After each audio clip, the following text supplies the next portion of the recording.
Hello guys, तो कैसे हैं आप लोग। आई होप आप सब बहुत अच्छे होंगे। दोस्तों, आज एक बार फिर हम आप लोगों के लिए एक नई कहानी लेकर आए हैं जिसका शीर्षक है माँ की ममता। एक माँ की ममता जानकर आपके आंखों में पानी आ जाएगा। ममता का अर्थ तो हम सब जानते हैं, यही ना कि एक माँ का अपने बच्चे के प्रति स्नेह पर बहुत सारे लोगों को लगता होगा। प्यार, मोहब्बत और ममता में क्या अंतर है। मैं तो कहूँगा अंतर तो कुछ नहीं, पर जो स्नेह माँ अपने ममता के भाव से करती है वह दूसरा कोई नहीं कर सकता। प्यार मोहब्बत तो सब करते हैं, पिता से लेकर प्रियकर या प्रेयसी तक, पर इनमें वह माँ वाला स्नेह नहीं होता।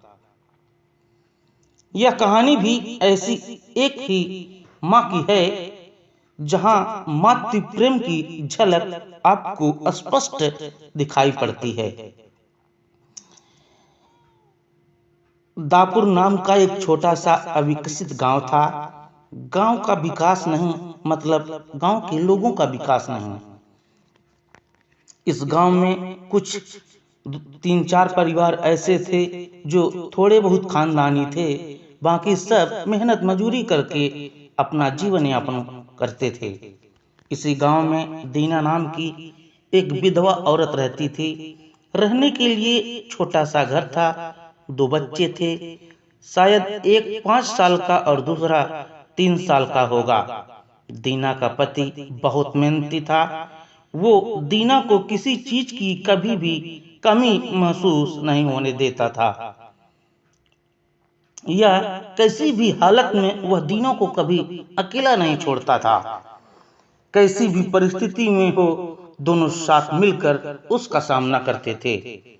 पर कौन जाने किस पर कौन सा अनर्थ कब आ जाए। दीना के जीवन में ऐसी घटना घटी कि उसी घटना के ने दीना के पति को दीना से छीन लिया। दीना को पति के गुजरने के बाद ऐसा लगने लगा कि मैं जिंदा तो हूँ, पर मुझ में जान नहीं। परिवार चलाने के लिए अब दूसरा कोई नहीं था सिवाय दीना के। इसलिए कैसे भी करके दीना ने अपने बच्चों के खातिर खुद को उस दुख से अलग किया। कुछ दिन बाद घर में जो था वो समाप्त हो गया। अब खुद क्या खाए और अपने छोटे बच्चों को खिलाए, ये समस्या उसके सामने खड़ी हो गई। बच्चों के लिए दीना को अभी कुछ काम करना ही था, इसलिए दीना अपने बच्चों को साथ लेकर जहां काम मिलता वहां जाया करती और दिन भर मेहनत करके जो भी मजदूरी मिलती उससे अपना और अपने बच्चों के का पेट भरती थी। ऐसा ही समय बीतता गया और चलता रहा। लेकिन एक दिन दीना के शरीर में थोड़ी कमजोरी महसूस हुई। फिर भी वह काम पर गई। ऐसे ही 2-3 दिन दीना काम पर जाती रही, लेकिन उसके शरीर की कमजोरी ठीक नहीं हो रही थी, बल्कि और बढ़ती जा रही थी। ऐसे में काम पर जाना दीना के लिए बहुत कठिन हो गया। दीना बहुत चिंतित रहने लगी। अगर काम पर नहीं गई तो मेरे बच्चे भूखे मर जाएंगे। उसी चिंता ने दीना को और कमजोर कर दिया, इतना कमजोर कि उठने बैठने के लिए लकड़ी का सहारा लेना पड़ता था। इस कारण उसके बच्चे भूखे मर रहे थे। खाने को कुछ न मिलने के कारण और बच्चों को भूखे मरते देख वह लकड़ी की सहायता से आज यहाँ से कुछ मांगा तो अगले दिन वहां से कुछ मांग के अपने बच्चों का पालन पोषण करती थी और खुद भूखी सो जाती थी।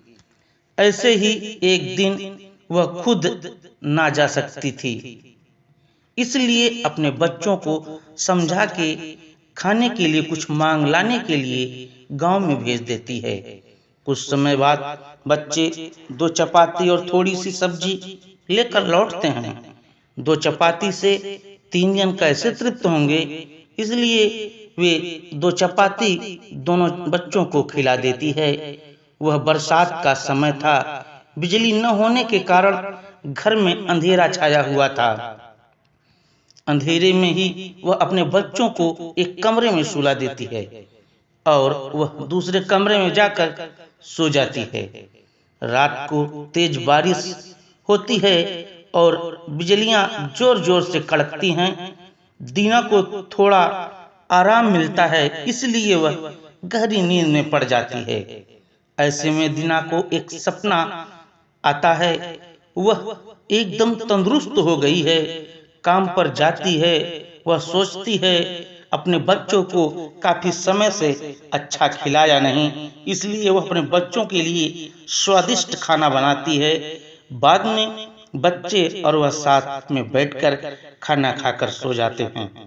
आगे सपने में दीना ने देखा उसके बच्चे जिस कमरे में सोए हुए थे, उस कमरे का छत गिरकर उनके दोनों बच्चे मर जाते हैं। सपने में से दीना एकदम उठकर खड़ी हो जाती है, जान में जान आ जाती है और अंधेरे में ही अपने बच्चों के कमरे की ओर चल पड़ती है। कमरे में जाकर अपने बच्चों को देखकर दीना चैन की सांस लेती है। उसी समय दीना को शरीर में और अधिक कमजोरी महसूस होने लगती है, जिससे वह नीचे गिर जाती है और फिर वहां से कभी भी उठ नहीं पाती। दीना वहीं पर अपने जीवन की अंतिम सांस ले लेती है। दोस्तों, यही होती है माँ की ममता, जो मरते दम तक अपने बच्चों के खातिर जीने का जुनून रखती है। दोस्तों, यह छोटी सी कहानी आपको कैसी लगी, अपने विचारों में हमारे साथ शेयर करें, कमेंट जरूर करें। कहानी सुनने के लिए आप सबका बहुत बहुत शुक्रिया, धन्यवाद।